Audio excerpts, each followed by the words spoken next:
Hello, everyone. For those of you who do not know me, my name is Jeremy Perkins. For my project, I would like to talk and discuss about the development, premiere, and influence of Haydn to compose his Trumpet Concerto, and how this solo greatly influenced the technological innovation of the modern instrument, which we know and love today. My argument is to attempt to explain how this concerto brought about the innovation of the present day trumpet, and how it compared to its predecessor, how the concerto bridged the 19th and 18th centuries in terms of stylistic interpretation, and how aristocratic court society, such as the court at Esterhazy, had an impact on Haydn's compositional process. In terms of background information about this concerto, Haydn composed this trumpet solo in 1796, yet it was not premiered until 1800. It is in the key of E flat major and contains three separate movements. A trumpet inventor / virtuoso by the name of Anton Weidinger was the gentleman who premiered this concerto, and he did so by playing an instrument which was characteristically different than trumpets which were currently being used in the 18th century. The trumpet which was characteristic of the 18th century was known as the Baroque Trumpet, and this is what one looks like.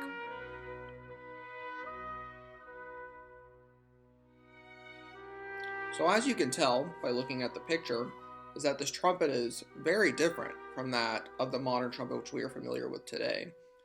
Instead of valves, this horn uses interchangeable crooks in order to change the keys in which the horn is played in, as the natural trumpet could not play diatonically in the middle to low registers.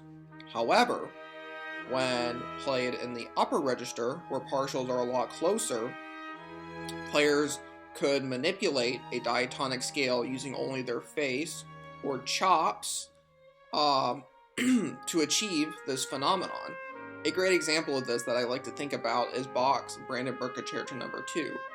When you listen to the concerto, the trumpet is playing very virtuosically, but the register with which it is playing in is extremely difficult to pull off and requires an increasing amount of muscle memory and endurance and stamina just to pull off, which means, therefore, that many players could not technically achieve this because playing in that high of a register for that long, just manipulating it with your face, was extremely difficult. So therefore, most of the music which was written for this kind of trumpet resembled that of fanfares, or music similar to that of the timpani. An example I'd like to think of this that I've played is Beethoven's Symphony No. 2, where most of the trumpet music within the symphony is a lot of tonic and dominant harmonies. There are no diatonic melodies or anything like that. The music for trumpet during this time was just expected to be accompanimental, almost percussive, like that of a timpani. So now that we've garnered some information about how the Baroque trumpet was used and played throughout the 18th century, I'd like to show you guys the invention with which Anton Weidinger created and used for the premiere of the Haydn Trumpet Concerto. This horn is deemed as the Key Trumpet, and this is what it looks like.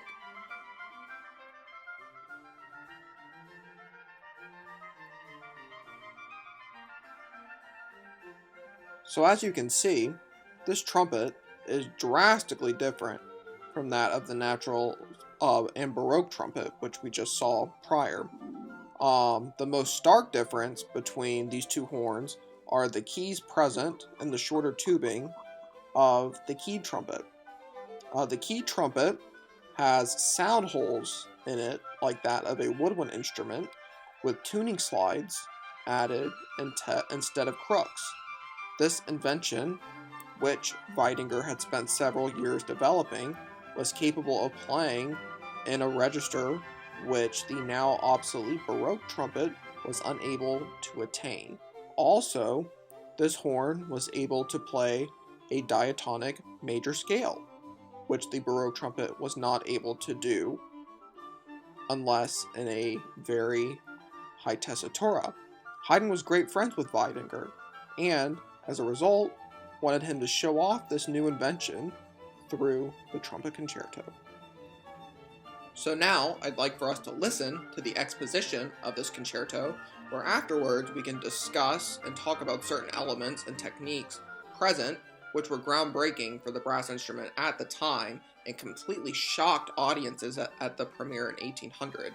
The performance which I have chosen to include in this presentation is played by Norwegian trumpeter Tine Ting Helseth. She is absolutely incredible. I love how fluid her sound is, and she has a unique shimmer which gives me goosebumps every time I listen. I hope you guys enjoy this excerpt.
So we see right at the beginning of this movement, there is a scale which takes place starting on a low do, a low C or a low E flat, basically.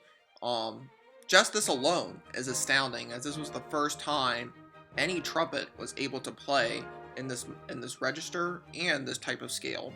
There's also a great amount of chromatic leading tones used to create dramatic tension. This was also impossible on a Baroque trumpet, and there are also hints of fanfares throughout most of the melodic material, kind of a harkening back of the role of the Baroque trumpet, but most of the material in this exposition and in the movement overall is stepwise and lyrical in order to show off the innovations of the new instrument. Although trumpeters and musicians alike look back on this premiere at the Royal Imperial Theatre in Vienna as one rooted in musicological history today, the performance was disappointingly poorly attended. Oddly enough as well, even though the key trumpet was mechanically groundbreaking for the time, the sound production and the quality on the instrument was very poor and impractical. There were many attempts to try and recreate this keyed instrument as new innovations of musical instruments were being developed into the 19th century, yet the Baroque/natural trumpet was still the primary instrument being used in the classical orchestra until the invention of the valve in the 1830s. This is why most music, if not all music, from Haydn, Beethoven, Brahms, Schubert, and so on, are now played on German rotary trumpets in order to emulate the thick, sturdy, rustic, regal sound in which the natural trumpet produced. I believe Haydn wrote this concerto in order to ascertain himself as an independent musician of a forward-thinking musical style and genre expansion. One can see this clearly when Haydn left the Esterházy estate to visit London and compose his famous London symphonies. He was no longer being tied down by courtly music society, which was so prominent throughout the 18th century. This trumpet concerto historically credits Haydn and Weidinger as the groundwork in which the modern trumpet was to be developed and to produce repertoire for the modern instrument into the 19th and 20th centuries. Thanks to these two musicians, the trumpet is now deemed as a remarkable solo instrument in the world of many different genres of musical expression.